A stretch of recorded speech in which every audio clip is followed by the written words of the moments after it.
Hi learners, it's glad to see you in Krishna's space. Today is a day 63 of our 300 days DSA journey. So it's time for our today's problem. Let's understand it and build our approach.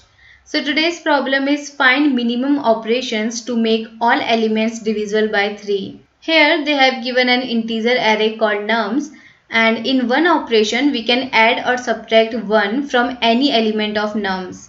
So we have to return the minimum number of operations to make all elements of nums divisible by 3.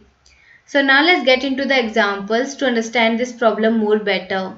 So as we can see in the example 1, we have given an array and the elements are 1, 2, 3, 4. And in the output they have written 3. Why? Because if we are going to subtract 1 from 1, so we can make it divisible by 3. And when we are going to add 1 into 2, so it will be divisible by 3, and 3 is divisible by 3, so there is no need of operation here. And after that we got 4, so we are going to subtract 1 from it and we will get the number which is divisible by 3. So only 3 operations were needed to make all those elements divisible by 3. So that's why they have written 3 here. And now let's get into the example 2. Here we have given the array and the elements are 3, 6, 9, which is divisible by 3. So there is no need of operation. That's why they have written the output 0. So now I want you guys to just pause here and solve this question by yourself, because this question is quite simple and someone who knows a little bit of math, they are going to solve this problem very easily. And especially those who are just starting their DSA journey, I really want you guys to just solve this question, because it will going to give you the confidence that can make you to stay in your DSA journey. So I hope you guys have solved this question by yourself, and now let's understand how I approach this problem. So to solve this problem we just need a little bit of math, and especially we just need to know that if we are going to divide any number by 3, so what will be the remainder? And we know it will be 0, 1 or 2.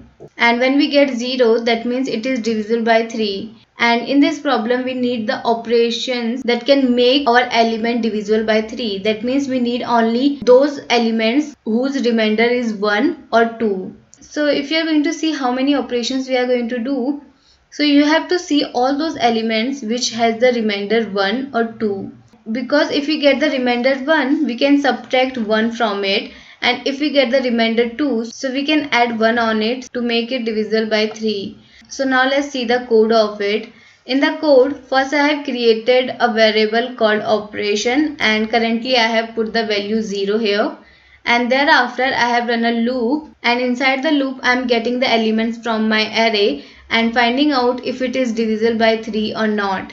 If it is not, then I am going to increment my operation variable. And in the last I am returning that operation variable. So let's take the example 1 to understand it more better. So in the first run we are going to have 1, and we know 1 is not divisible by 3, so our operation variable will going to increment, and now it will become 1. Thereafter we will get 2, which is also not divisible by 3, so we are going to increment our operation variable. After that we will get 3, and we know 3 is divisible by 3, so we are going to move forward. And in the last we will get the value 4, and we know 4 is not divisible by 3, so we are going to increment our operation variable, which will become now 3. And in the last we are going to return the operation variable, which is 3. So that's how I have solved this problem, and I hope you guys have already solved this problem. And thank you so much for watching this video and staying till now.